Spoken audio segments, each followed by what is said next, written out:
And welcome back to the Graveyard with Geek Daddy. I'm the Lord sitting here with... Geek Daddy. Hello, children. What's shaking, Honkalicious? Oh, not that much. And yes, he calls me Honkalicious because I am so white it's my last name. I don't care. Yeah, people know my first and last name. I don't fucking care. There's so many of us. Seriously, in my hometown alone, there's 9 of us.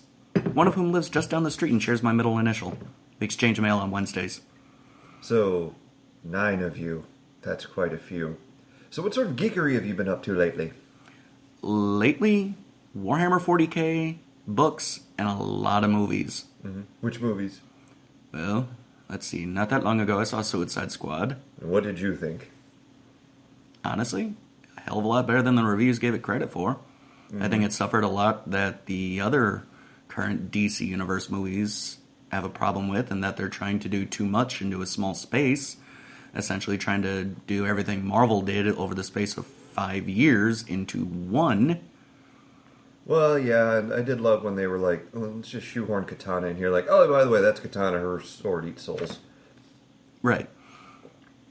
Granted, I did like the opening style of it, mm-hmm. where it was kind of Sin City comic book style-ish thing going on. Mm-hmm. I did like that, and it kind of annoyed me that it petered off. And they tried to make it to a somewhat lighter film, but I guess according to David Ayer, it wasn't supposed to be like that the studio made him do that. Yeah. Well, they're trying to go for the whole lean in towards Marvel, but while doing their own thing. So they're trying to make it more dark and serious and intense, but at the same time trying to keep it light enough that they're going to make money, because that's what Marvel's doing. Yes, but that's the thing. DC geeks love DC because it isn't Marvel. Not that because DC's trying to do something that Marvel is doing. Yeah, but a lot of what they're doing right now is catering to new audiences. Mm-hmm. I think about it, Guardians of the Galaxy made a crap ton of money. It wasn't because that many people read Guardians of the Galaxy comic books. Right. I mean, they're trying to go for the people that wouldn't even bother to read comic books, but would be interested in a superhero movie. Superhero movies have really kind of become their own separate thing. Like, when I went to go see it, I went with Falafel and Twinkie and a few other people, and I was the only one that didn't hate it. Suicide Squad? Yep. Yeah, I liked it. I liked it. I thought it was a great movie. There are all kinds of things that could have been done differently, could have been done better. Like, the Enchantress kept bouncing between being one of the most awesome characters and one of the dumbest characters. Yeah, her kind of belly dancer wiggle thing, granted, which was traditional to the comics, really looked stupid in the movie. Yeah, and it's the thing is, it looked stupid, but kind of hot, but kind of stupid, because it didn't really work with what was going on. Right. Is the problem. Like, if it was just the woman in that outfit belly dancing, I'd have been like, woohoo! Fire up the hookah, I'll hang out and watch that all day. But given the fact that it was kind of in the movie and she was supposed to be doing all this really important stuff and she's just belly dancing away, it seemed a bit sillier. Like, Killer Croc was really awesome except for 2 things. Number 1, I could barely understand anything he said. What I could understand was really funny. Mm-hmm. Like, oh yeah, we're all ugly. Not me, I'm beautiful. Damn right. Hilarious shit, but... And I didn't like that, and I didn't like the kind of crab crawl he did into the water at one point, as I'm like, you just made one of the more badass characters of DC look stupid. And he looked so small. Mm-hmm. Now, I understand they wanted to go for more practical and less CG in this movie, but... Yeah. And that's the thing, they would have had to go for straight CG if they had tried to do Killer Croc at Killer Croc size. Mm-hmm. But still, I like the fact that they didn't shrink away from that character at all. Right. Like, you see the shot of him, like, looking through the kind of keyhole space, and you see the nictitating membrane. Mm-hmm. And you see the skin, and it's like, no, this is not just a guy with a little bit of a skin condition. Something really messed up happened there. Right. And I like the fact that they took it there, and not just, for anyone who's listening, there may be spoilers involved in this, so suck it up, yourself. Buttercup. And then there were other characters like Captain Boomerang. Yeah. One of the dumbest characters ever, but honestly I could see why they put him there, because it was kind of like he was supposed to be the kind of the consistent reminder that these are bad guys. Mm-hmm. Like, that was pretty much his one main function in the thing, was just to point out to everyone that, like, look, yeah, we're criminals. We're all criminals. Like, Harley is different because Harley is out of her fucking mind. Right. So Thank you, Joker. Doesn't quite qualify. The Deathstroke, or... Deadshot. Deadshot. Sorry, there's so many. Deadpool, Deathstroke, Deadshot. Fuck it. Deadshot, because he's a redemption character, doesn't quite pull off the villain thing. Right, because he's doing all this for his daughter. Yeah, and Killer Croc doesn't really work because he's not necessarily human, so it's kind of understanding that he's not really, he's not going to have the human feels. Kind of goes along the same vein as, like, Cenobites and all those guys. They're not necessarily evil, they just don't understand our concept of good and evil. Well, no, I think he does. I just don't think he cares. Well, yeah, he wants to eat. The man's got to eat. And that's the thing, is that, like, the rest of them are sort of villains by consequence of whatever they are or whatever they do. Right. Whereas Captain Boomerang is the one who's just like, he's just a criminal. Yeah. And kind of an asshole. Mm-hmm. And obsessed with a unicorn. Whatever. Let it roll, man. I mean, come on. Deadpool did it. Just let it happen. Right.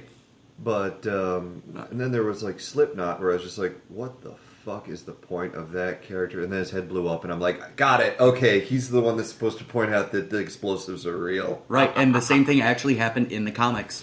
Mm-hmm. Right in that first beginning part of the scene, everyone's like, okay, this is Slipknot, so there's going to be more on him later, right? Uh-huh.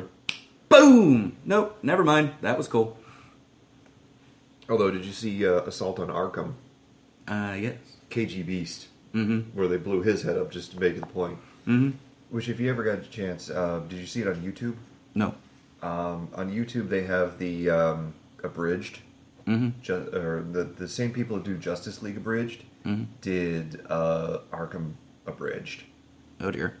Oh my god, that is the funniest. Like, they also found on YouTube the actual original Assault on Arkham, the full thing, and I watched that, and I'm like, great, add that to the collection when I get a chance. But I actually like it better in the abridged version. Nice. Because it's just that much funnier. But but overall, I really did like it because it is what the Suicide Squad was supposed to be, which is a bunch of batshit lunatics run by a completely psychotic woman who loses control and then has to get it back of the pile of batshit lunatics. I don't think she's psychotic. I think she fits the bill for almost a pseudo-sociopath. No, that's not pseudo.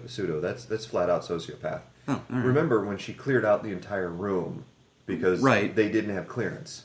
Fair enough. Like I had forgotten that part, but that part makes her a real sociopath. Right. Like, technically, she could have simply just upped their training, upped their level, and they could have been sequestered, and so many different things could have been done to preserve those people that any non-sociopath would have done.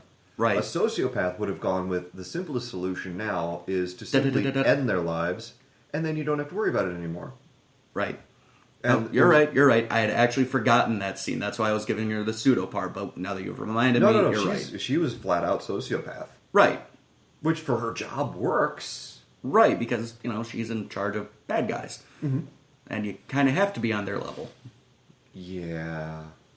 No, it's not even on their level, because remember that they all actually sort of had qualms about killing, depending on who it was and what the circumstance was. They actually had to think about whether or not it was okay or not with their own personal morality. Yeah, that's right. Waller never gave a shit. Waller's just like, bang, bang, bang. They weren't cleared to know this, moving on. Yeah, that's right, because, they did kind of sort of freak out once they figured out the critters were, in fact, at one point human. And that's the thing.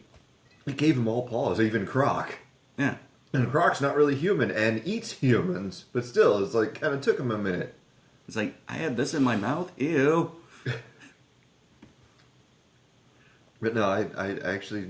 Overall, I did like it. I was very happy with a lot of what they did. I was very happy with the way they pulled it off. I cannot wait for the DVD release just because I want to see the extra scenes. Here's the eternal question. What did you think of Jared Leto's Joker? I thought it was a very interesting take on the Joker.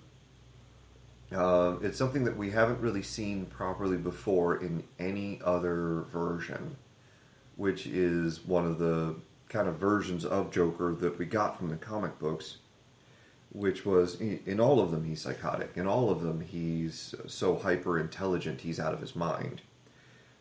But everyone sort of had their own take on it. Some of them made him a little bit more ridiculous. Some of them made him like a little bit more anarchist. Some of them made him just brutal. This was the only one that made him, as a criminal underworld figure, almost a mafioso. You didn't really see that in any other version of the Joker. Actually, you did in the Bronze Age Joker.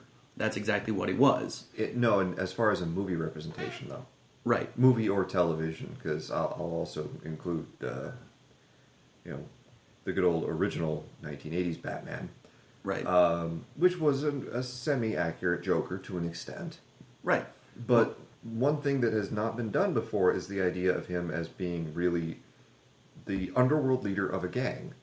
Basically underworld royalty, which is what he technically was.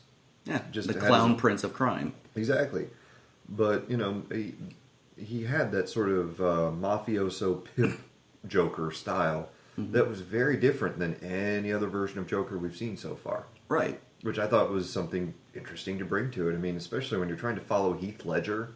Right. And Heath Ledger's iconic Joker, it's like, fuck. Right.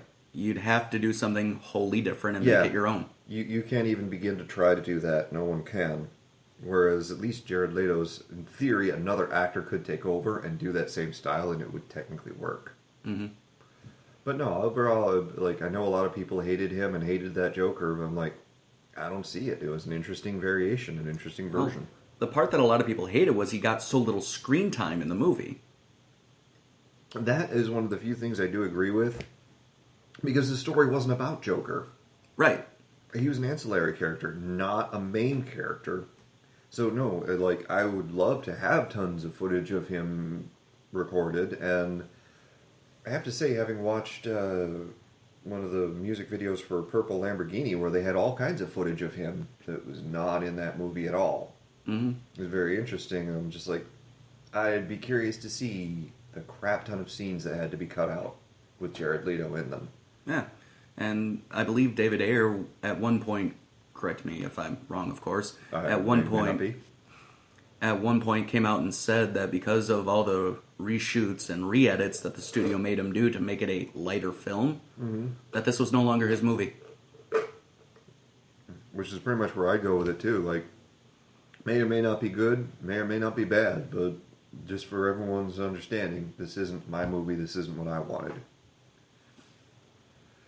So no, and that is one where I would be curious to see a director's cut.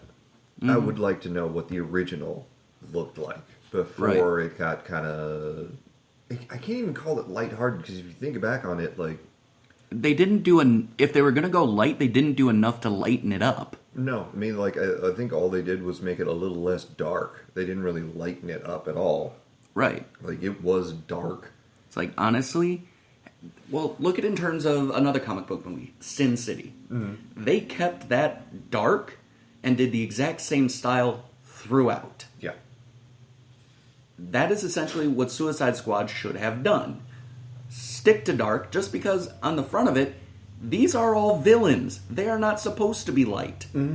Every once in a while, some of them have a redemption arc. That's fine. Make them fight the guys who are truly evil, or at least, kind of rub them the wrong way. Actually, no, you had Harley with the sadistic sense of humor. Yeah, that, right. That was pretty much the light. That and kind of laughing at whatever Captain Boomerang was pulling off at the time was the idea. Or Amanda Waller's really sick sense of humor. Like, there were moments for comedy within the dark-ass movie it should have been. And that's the way it should have been. Moments of brevity, so it's not all basically Holocaust. Well, that's admittedly one way to put it. Sorry, folks, I'm fighting off a bit of a cold. Yeah, I've got a little something. It'll clear up. Might take me with it. But, Yay, toast. let's see. What else has been going on in the land of geekery? Well, I haven't played No Man's Sky yet.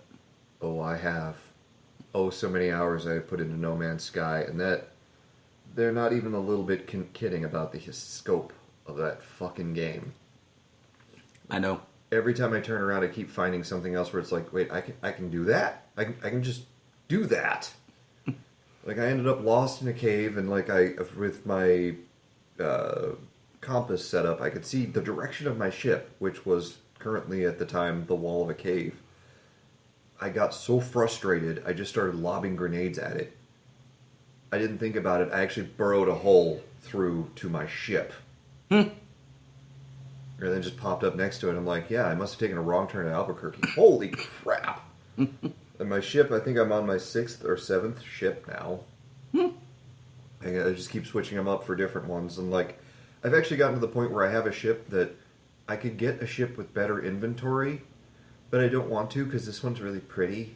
Mm-hmm. It looks like an over-muscled bird of prey, so I sort of want to keep that one, and I don't like a lot of the other designs of ships, even though they have more storage. I've met 3 different alien races so far. The first was the Gek. At my first meeting with the Gek, I literally just walk in the room, and there's this little bird lizard thing just sitting on a chair, maybe like 3 feet tall, just looking at me and chittering away.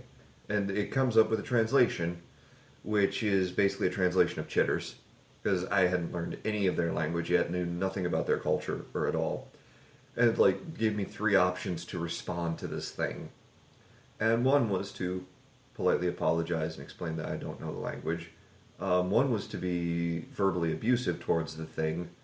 And the third option was to pat it on the head.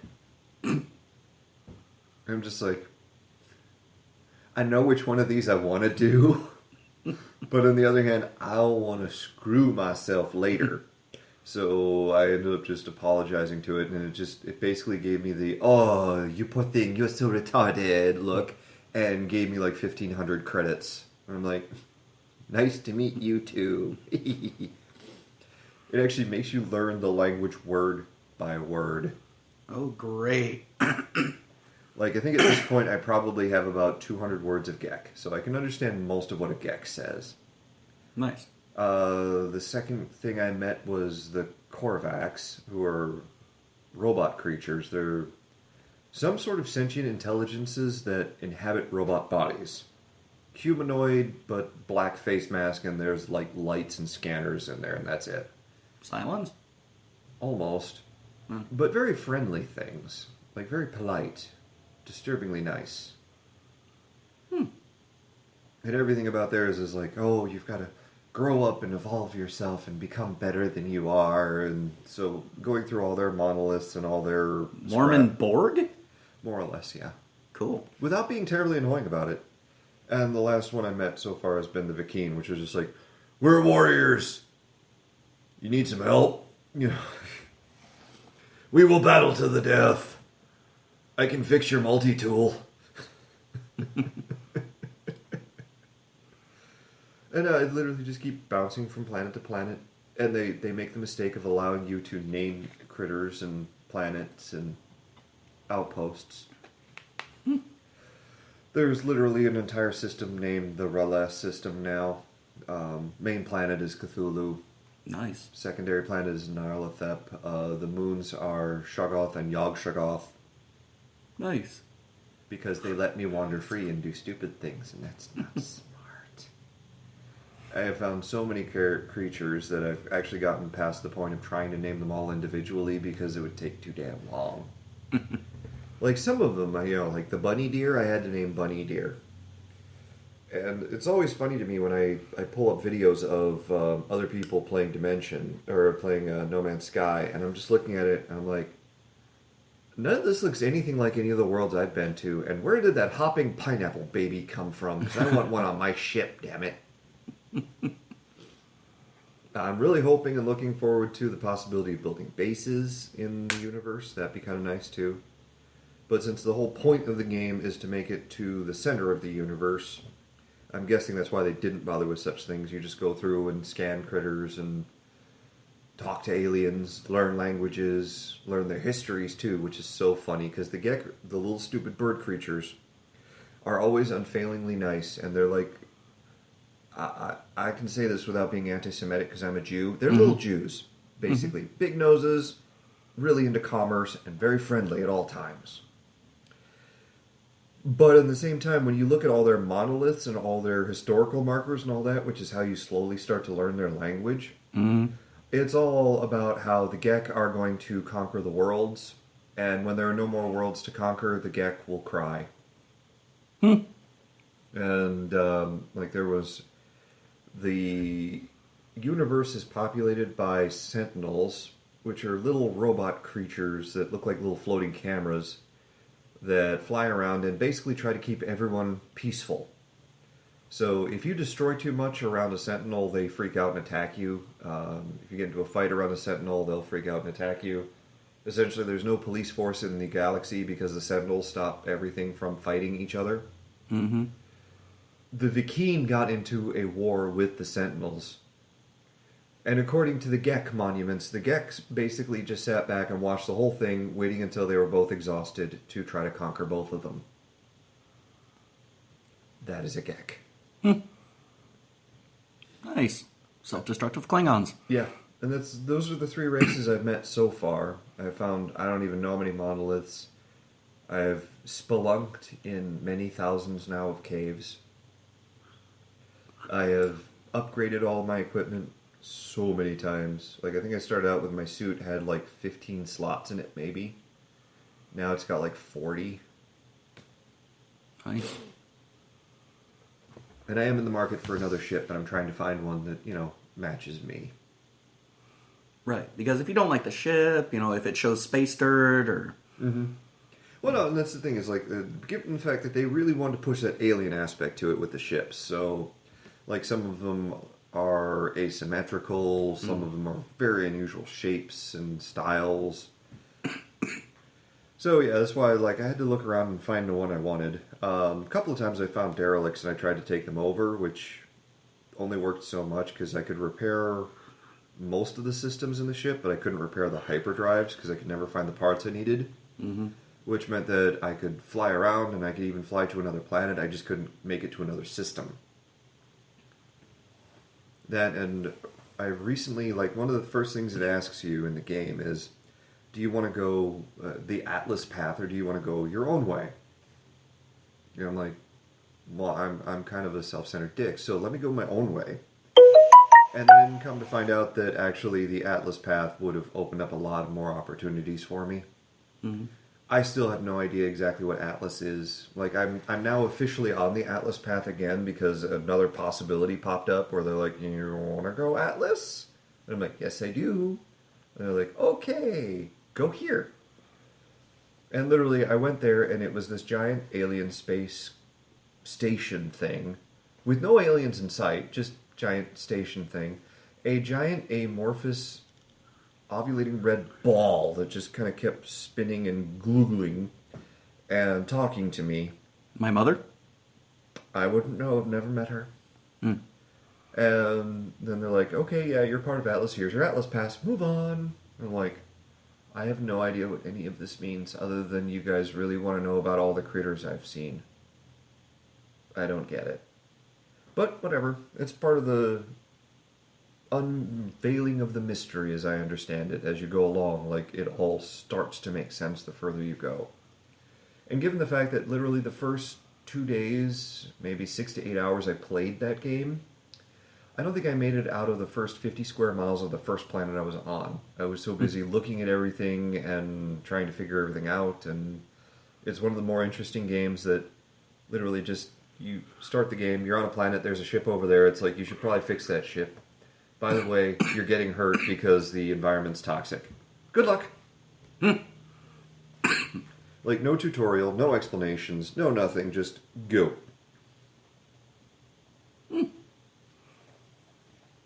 So long, farewell, Oviedo, Saint fuck off. Pretty much, yeah. This is the thing, is literally, Shay will make the mistake of asking me, oh, what's going on in the game? I'm like, I don't have the hours it would take to explain to you where I am currently and why I'm doing what I'm doing. Even I'm still trying to wrap my mind around all the things in this fakakta universe. And every planet is actually planet-sized, and I'm just like, holy crap, and so many different possibilities for plant and animal life and everything. Although I did finally see a Gek and a Korvax working together, which started to make some of the shit make sense. Because I couldn't figure out why, since the culture seemed to be separate from going to different systems. Like, I'd go to one system and all the aliens I found on the planet were Gek, or go to another system and all the aliens were Korvax. And then I got there and to the Atlas, and they're just and there's two of them working together, and I'm like, oh, okay, so you guys actually do work together as part of like a galactic system, and that's why all the monuments everywhere pretty much are the same. They just have different histories depending on what critter they're talking about. Right, and everybody runs off the same currency, and... Mm-hmm. But no, that's the thing, is like the first time I saw them together, I'm just like, oh, got it, now it makes sense. Gotcha. Thank you. And that's the thing, is as you go along, it all starts to make more sense. Like, I'm trying to figure out at what point the Gek went from being bloody, mindless killers to the polite little monsters they are now. Which I assume I'm going to figure out sooner or later. I didn't figure out that much about the Korvax because they were boring. Mm. But why were they boring? Well, because the sort of it's kind of has that one dimension to it. Like with the Gek, the way they are and the way their history reads are two completely different things. Mm-hmm. So you have the mystery of how did they get there. With the Vakeen, you have very, very diverse behavior patterns. Like, they're supposed to be these warriors, but they don't seem terribly violent at all. Even though everything they do is about war and going to war and being warriors and brave warriors, and we go to war because we're warriors, but at the same time, they don't ever do anything violent.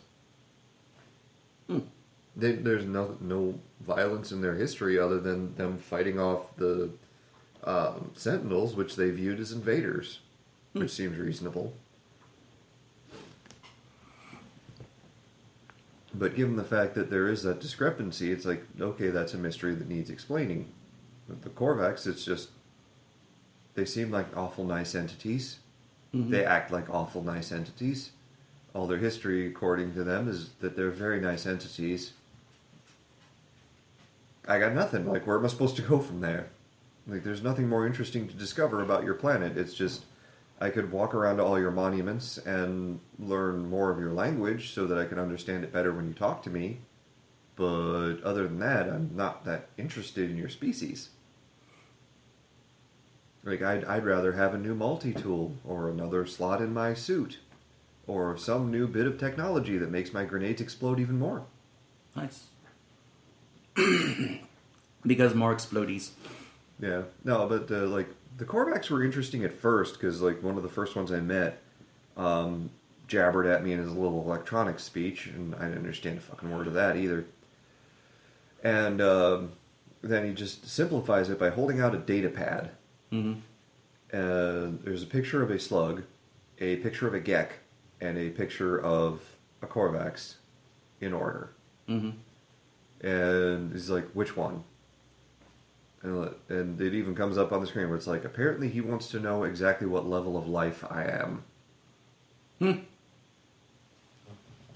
The asshole in me wanted to go slug. The complete jerk in me wanted to go, is there a spot under Korvax that's more important? But in the end, I just said Gek. Like, I'm same level as the Gek. They seem like nice characters. That, and I'm trying to figure out about the fungus. Or, I'm sorry, that's not true. Fungi. Because every now and again I'll find outposts that are completely overtaken with fungus. But it's actually two different ones now that I think about it. One of them is tendrily and red. And the other one seems to have teeth and claws built in, and it's green. And there's no explanation for this other than the fragmented records I can find, which are that, explorers somehow got these into their air systems, and then they slowly took over the whole place. But other than that, there's no real explanation on that at all. It's just there. As far as a review of the thing would go, for me, I found it fantastic. I love it. That's like my way to relax is I'll hop on there, and if I get bored, I'll bounce to another planet or shoot someone down or, just do something terribly cruel if I have to. But to me, it's like there's so many options. There's always something else I can do. So I like doing that and relaxing, but I kind of get where a lot of people had issue with it because there is a sort of sameness to it. Mm-hmm. Like, you will always find planets that have roughly the same amount of stuff on them, no matter what the climate is. It's just a matter of what kind of aliens you're going to run into, but it's pretty much all the same kind of stuff. Hmm. And I get that. And, like, I had one person complain to me because they kept getting lost in the caves. But like I said, I found my own solution to that, so... Boom. Yeah, pretty much. But no, otherwise I've enjoyed it, and I'm looking forward to where it's going to go from here. But beyond that, like I told someone before, like if you're looking for an action adventure shoot 'em up like Mass Effect, that ain't this. This is way more about exploration, and it's more like extraterrestrial archaeology Mm-hmm. and anthropology than it is about any sort of action. Because the action is few and far between. Like I get into it with Sentinels all the time just because they piss me off. And not to mention that a lot of what you have to do for resources is mining. And if you mine too much around a Sentinel, they view it as hostility and they'll come over and attack you to stop you. Aww. And a couple of times, bouncing from planet to planet, I've been homed in on and attacked by other ships and shot them down. Hmm. But it's the few and far between. I mean, I suppose, in theory, if you wanted to, if you were of disposition, you could just go straight pirate and literally just fly around shooting down other ships for materials. Yeah. It would be an interesting way to go, at least. And they certainly do give you enough options to upgrade your ship's defenses and offenses. It's just not my thing, so I haven't been doing that. But no, so it's not the fast-paced game that most people play these days. It's really meant for exploration, anthropology, archaeology, and basically if you're one of those people that has trouble with games like Skyrim or Assassin's Creed because you just end up goofing off completely. There's missions and all, but you just end up wandering to see what's over there or what's over there or what's up there or what's down there. Mm-hmm. That is perfect. You Nice. literally have 14 billion planets to do that on. And that's actually an under-exaggeration of the actual number of planets. No, I think it's the full one. I think it's supposed to be something like 14 trillion. Quintillion. Quintillion. Yeah, and I was reading somewhere that the Yes, folks, that's 5 illions. where the creators actually built and sent out probes within the game just to try to figure out what the hell was in their own universe. Mm-hmm. Because they didn't even know. They were still working that out. Yay, they became their own Starfleet. Yeah, pretty much. This is what it's like. It's for those of you who would understand the difference. This is Star Trek, not Star Wars.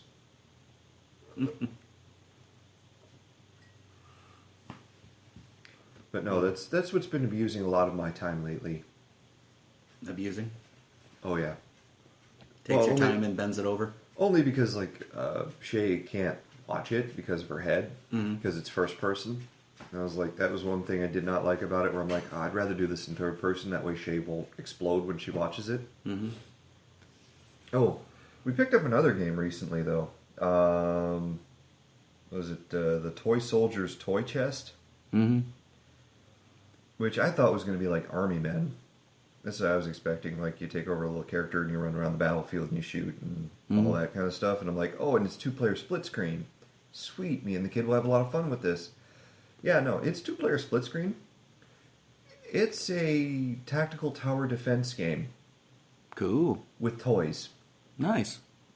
And like a lot of the toys, the base toys that the original game came with were all just random variations on things. Like there's a pseudo Rainbow Bright, there's a pseudo Space Warrior, there's a one character is a just straight up D&D 12-sided die character. Mm-hmm. And the other one was Kaiser Wilhelm. And like his whole thing was the old tin soldiers. Was his army. Each character kind of has their own army that's along their same lines. But because I got the deluxe version on sale for $10,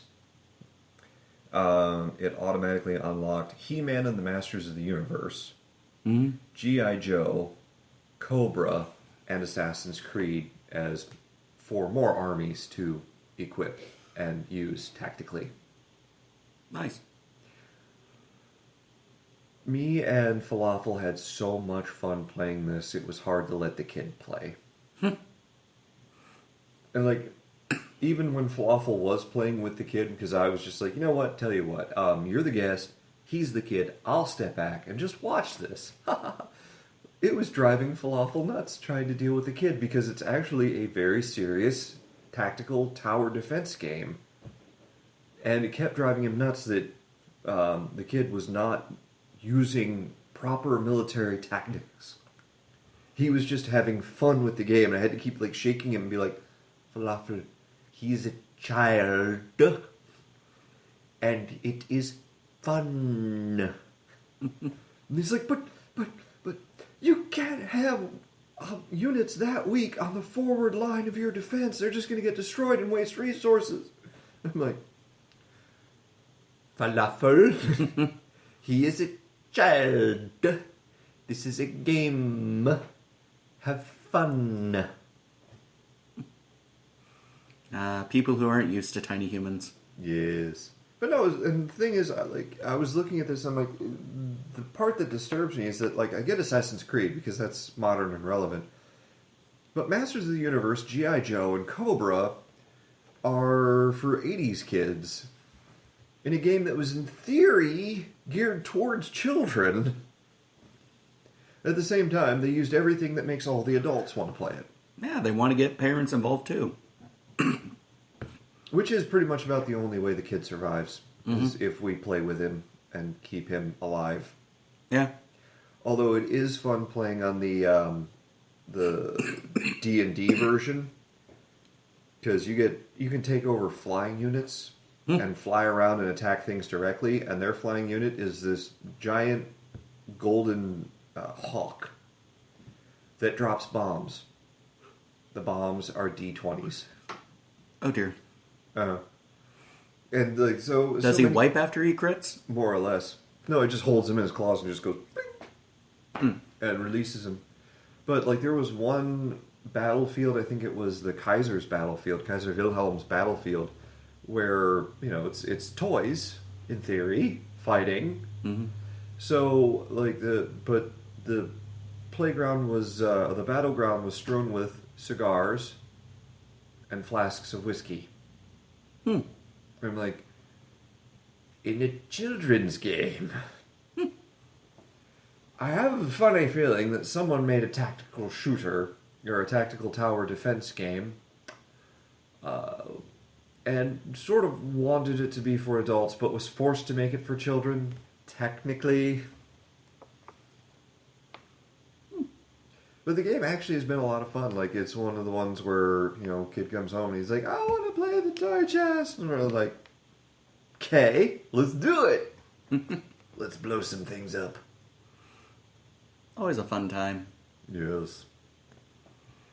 Because the family that explodes together stays together. For at least a 3-mile square radius. Well, that's one of the nice things about, kind of drop kicking the kid to grow up a bit is, finally all my geekery comes into play. Like, for the longest time, we've been trying to get him into Star Wars, then finally he kind of caught that bug, and now it's like, yes, you are now a Star Wars geek. Join the club. What, you want to redecorate your room in Star Wars? I'm all for this. I will help out in every way possible, and we have. He actually has a rack of lightsabers now. Nice. And we're trying to get him into the Marvel movies as well. And even this one, I'm like... at least you're still sticking to Disney. Yeah. The sad part is, though, that I'm like, you don't recognize any of these characters. Like, you don't know why this is so joyful to me. He just picked G.I. Joe because he's like, okay, big guy with the assault rifle. I want the big guy with the assault rifle. I make him sound like a hippie, but he's not. But I was like, alright, fine. Only thing I have to say that I don't like about it is that they don't seem to give the second player an option as to which army they play with. Like, first player, just pick your hero, and that's your army. You pick He-Man, you get all Eternian armed forces. You pick Kaiser Wilhelm, you get all German forces. The second player automatically gets Kaiser Wilhelm. And I'm like, but I don't want to play as Kaiser Wilhelm. I want to be Cobra. I spent so much time building up other characters. But no. And then I finally had to turn around and invest all the money and resources into building up Kaiser Wilhelm, because I'm like, well, if I'm going to play second player on this forever, I might as well play as a character that's actually got a developed armed force. Usually a good choice. I thought so, and I'm right. So saith the Lord. Thus saith the Lord. Wait, that's another show. Let's skip that show for now. Yeah. So, what other sort of geekery pops into your mind, sir? Well, let's see. Lately, I have been doing a lot of reading Warhammer 40k. Yes, you mentioned this. So, reading Warhammer 40k, I'm only somewhat familiar with the storylines of Warhammer 40k. What sort of stories have you been reading? Well, mainly I've been... Well, first off, I started reading it because of the game. Yeah. Because I really do like the game. Which one? The miniatures. Okay. See, I like the game, but the problem is I don't know how to actually play it, and the investment is somewhat massive, both in space and financially. Yeah, I know, which is something that's severely restricting me from playing. Mm-hmm. It's like, to give you folks an idea, a 10-man squad of something called Space Marines, which are the quote-unquote humans, you know, from Earth. Well, superhumans, technically, but anyways. 10-person box. $30 to $50. Mm-hmm. For little plastic figures. And not even, like, really well-made little plastic figures. Although they do have them that are really well made. I know, they've had some that were like metal. Yeah. I'm like, now that makes sense. Like, if you want me to pay $50 for, you know, a metal set, then okay, rock on, I get that. Or if they're pre-painted or something, like, you know, just put some effort into this at all. But it's like, no. It's a little plastic figure. Out of the box, straight up retail? No. But no, I have played it before. I've enjoyed it. But I'm like, I wouldn't want to have to invest the time, energy, and money into it to have it proper. Well, I acquired a couple of the books, Mm-hmm. the games rule books. Yeah. And I watch a couple of Battle Report YouTube videos on how to play the game. And I do like watching them. Because I like that style of combat. You know, massive armies marching on each other and blowing shit up. Well, yeah, and that's...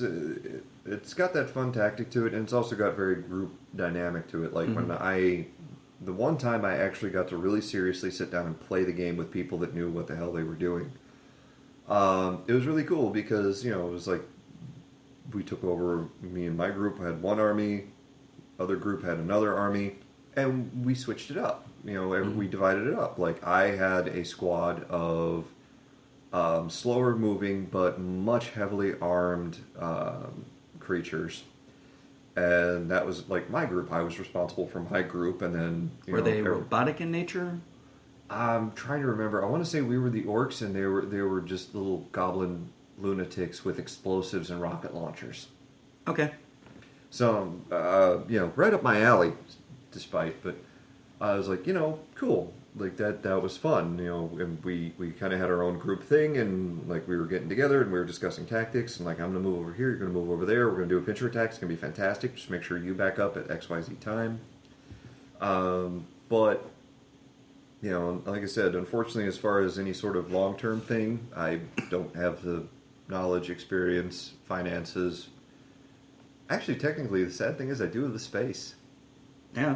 Finally. I mean, in theory, if you know, we could take some of that extra space that's currently being used by giant boxes down in the basement and set up several Warhammer tables if I wanted to.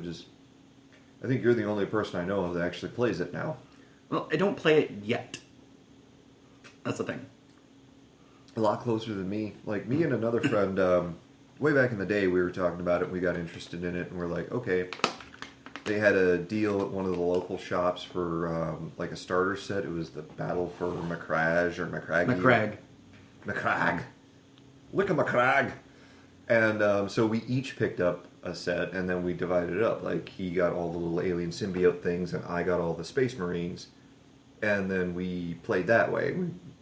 But we couldn't even be sure we were doing it right. Mm-hmm. You know, we didn't have access to YouTube videos at the time. This was like 10 years ago, and I didn't have that kind of shiny of a phone and all that. It wouldn't even occurred to me to look, and we're sitting there trying to read the dense rule book to figure out how this works, and like, this is where experienced people would help. Right. And honestly, that's why I went online when I first started, and I lucked into getting 2 of the books, the main core rule book and the Space Marines. Yeah. And I bought a supplement to the Space Marines called the Angels of Death, which gives you a shitload of formations for the different types of Space Marines. Yeah. Which is really awesome because, personally, my favorite is Iron Hands. Well, and the funny thing is that technically, as long as you have some way to differentiate them, the figures themselves don't actually matter at all. Yes and no. It kind of depends on where and how you play. Not really. If you think about it, if you had a little cardboard cutout, and preferably a cross one so that you would have that three-dimensional kind of image to it, so that you could judge whether or not you had line of sight, technically that's what you need. You don't need the entire figure. Once again, that depends on where and how you play. A lot of people won't even let you play with them if you don't have painted models. Mm-hmm. Oh no, and I get that as far as like people having a specific issue. What I'm talking about is your physical capability of playing the game at all. Oh, yeah, that's true. I mean, like, technically, you wouldn't even need them. Like, oh shit, I know sites where you can play it online. That's not the issue. Mm-hmm. It's just, once again, getting over that bit of financial hurdle. And it's like, do I really even want to go down that route to have yet another hobby? Or do I just like sitting on my ass, reading books, theory crafting at 2 o'clock in the morning while I'm working? Uh-huh. Which is yes. Yeah, which is more or less where I would go with it and have. I mean, like, I love the, when they put out the Warhammer 40k game for PS3. Mm-hmm. That was fantastic. And having Mark Strong as the voice, just double awesome. Mm-hmm. It was a beautifully done game. It was very, very true to the entire concept of Space Marines. And then they put out the Ultramarines movie. Yep. That was actually really good, too. But no, I was very happy with those. But as far as like actually playing the game, like I would love to play it more, but that would require probably more of an investment than I'm even going to begin to be capable of making. Yeah, you're looking at about $2,000 to $3,000.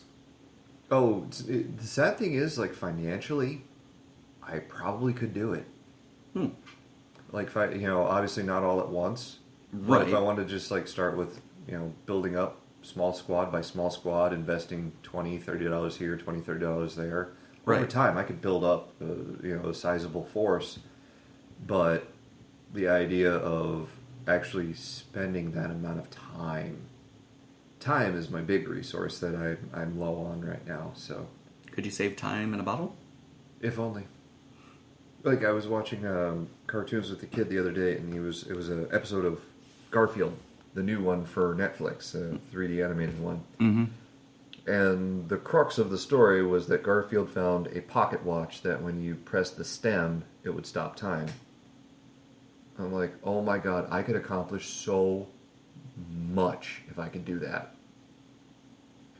Just stop time for everyone, take a nap, read a book, write a book, fuck it, and then just restart time. Mm-hmm. It would be fantastic. I would get so much more done. If only. If only. And then can you imagine like that beautiful uninterrupted sleep? Mm-hmm. Nothing moving, no sound. Just go into a dark place and go to sleep. And sleep for as long as you want, because it doesn't matter. You can get up whenever the hell you want to. Yes, I fully understand that, especially during the school year, because my significant other, our son, and our roommate all go to school.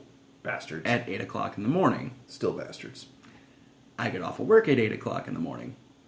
So it's like I get to go home, uninterrupted sleep, except for the cats and our neighbor who works first shift. So they're used to getting up at 4 o'clock in the morning. So when they decide to mow their lawn, it's at 8 o'clock in the morning. Bastards. So it's like, yay, head hitting pillow, about to fall asleep. Worm. Well, somebody's lawnmower is going on eBay. Fast. Did that. You actually put their lawnmower on eBay? Mm-hmm. How'd that go? He got so many emails. Did he know you did it? He actually sold his $50 lawnmower for about $450. So I take it he's not upset. No. Did he get a better lawnmower? No. So He went out and bought another $20 $50 lawnmower. Just piece of shit push along like everybody else has. oh, he had a riding? No. Okay. No, it was just push along like everybody else's. See, I couldn't live without my riding mower, but then again, you've seen my yard. It's big enough to put a mini golf course in the back. Mini golf, shit, you could hold a Ren fair back there. I have With actually thought about it. With jousting. Have literally thought about it. But then again, given my friend, the jousting would actually be, just human ponies, and People actually being jousted. it could happen. So, yeah. Well, that's been, about an hour now, give or take. Yeah. About 52 minutes. So why don't we call a halt to this, and we will talk to you next time on Graveyard with Geek Daddy. Laters. See ya.